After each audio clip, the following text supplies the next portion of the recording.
So this is the summary of Mikel Arteta's press conference ahead of Bayer Leverkusen clash tomorrow in the Champions League. Starting from the injury update, Martin Odegaard is not going to be available. Of course, he has been injured, so he's not going to be available to play against Bayer Leverkusen tomorrow in the Champions League. Then again, Julian Timber is not going to be available, I think, because of the injury he got against Everton. Now, the reality is Julian Timber has been so important for this club. He has been so important, but Arteta said that Timber is not going to be available. That means I feel that Christian Mosquera should be playing in that position now that Julian Timber is out. Julian Timber, you need to be back quick. We need you.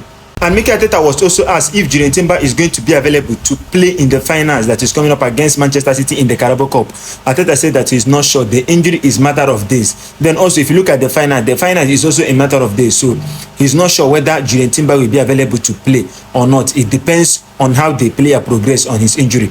Then also, Mikel Arteta also talked about Ben White. He said that Ben White is trying his best to be back. You know, he has been very, very unlucky this season, off and on with so many injuries. Ben White trained today. Hopefully, Ben White will also be available to play against Bayer Leverkusen if things works as planned.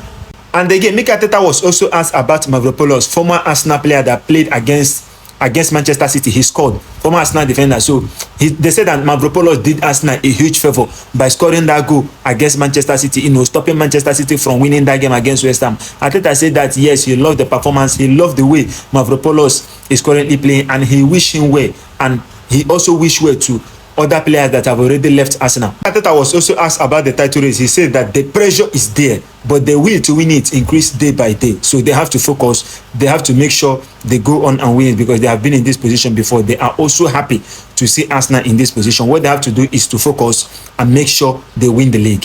So these are most of the things Mikel Arteta said ahead of Bayer Leverkusen clash tomorrow at the Emirates. One thing I keep saying about Mikel Arteta, Arteta knows how to handle the press. He's a very good manager when it comes to press. In fact, I would say that Arteta is a complete manager. He knows how to do everything. It's not those managers like Arne Slot, you know, whenever they come out, they will start talking about other teams instead of talking about their own teams. But you hardly see Mikel Arteta talking about other teams, so, you know, finding a way to criticize them. So give this manager his flowers. Give him his flowers. For me, I feel that Arteta at the moment is the best manager in the world of football at the moment. That is what I feel. Anyway, that is just it. Let me know what you think in the comments.